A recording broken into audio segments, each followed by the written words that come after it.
भारत का वो केस जिसने फांसी की सजा पर ही सवाल खड़े कर दिए थे।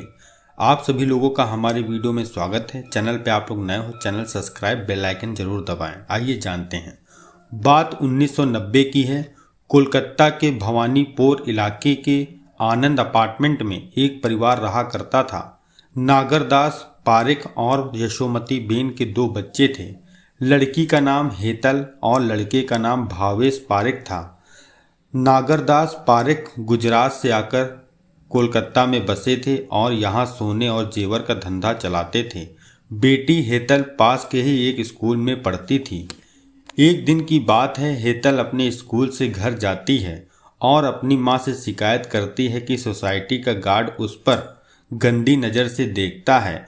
2 मार्च की तारीख को हेतल एक और बार माँ से शिकायत करती है कि गार्ड ने उसे पिक्चर दिखाने के लिए उत्साहित किया। नागरदास इसकी शिकायत सोसाइटी मेंबर से करते हैं और गार्ड का तबादला कर दिया जाता है।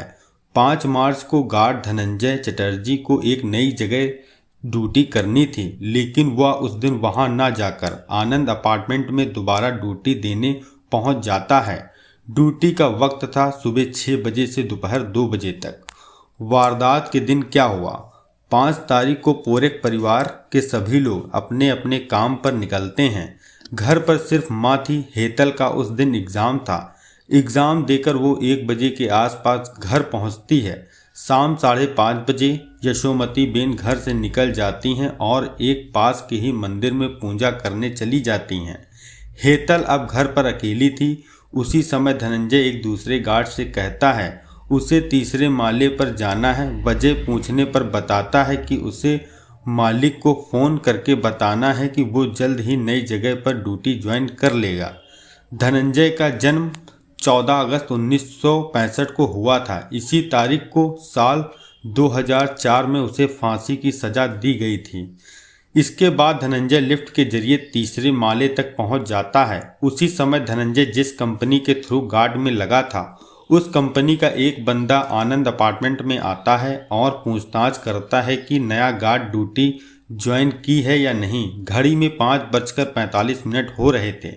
पूछताछ पर कंपनी के आदमी को पता चलता है कि नया गार्ड नहीं आया है और धनंजय ही ड्यूटी पर आया है। आदमी दूसरे गार्ड से धनंजय के बारे में पूछता है तो पता चलता है कि धनंजय तीसरे माले पर है।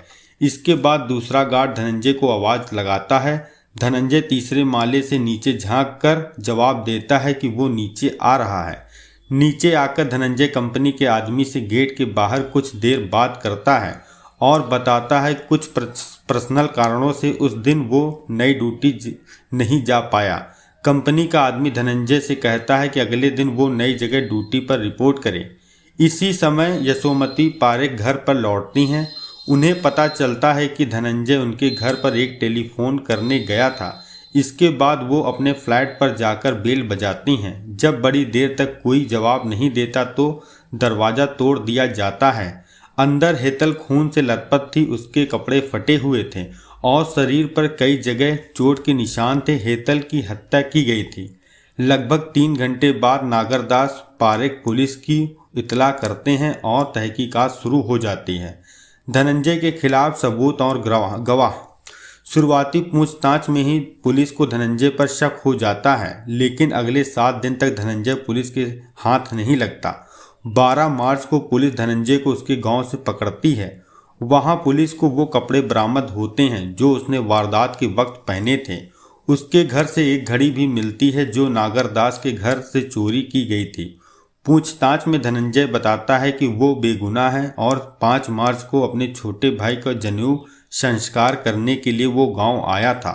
धनंजय ने फांसी देने वाले जल्लाद से भी मरते वक्त कहा था कि मैं बेगुनाह हूँ।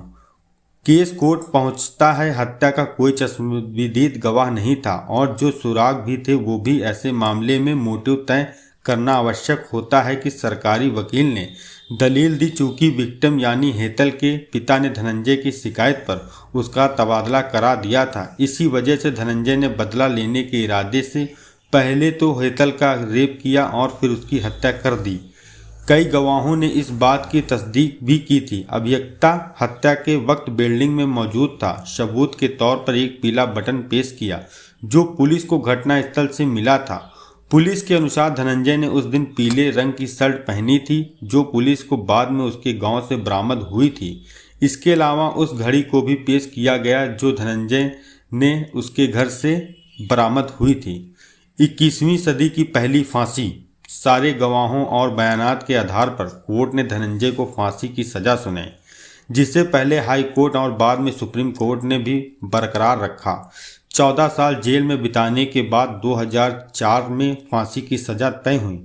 25 जून 2004 को फांसी का दिन मुकर्रर था, लेकिन आज ही के दिन 24 जून को राष्ट्रपति APJ अब्दुल कलाम के पास धनंजय की माफ़ी याचना पहुंचती है और फिर फांसी रोक दी जाती है। अगले दिन से ही धनंजय की फांसी के समर्थक में आवाज़ें उठने लगीं। तब बंगाल के मुख्यमंत्री बुद्धदेव भट्टाचार्य की पत्नी मीरा भट्टाचार्य ने फांसी के समर्थन में कैंपेन चलाया था।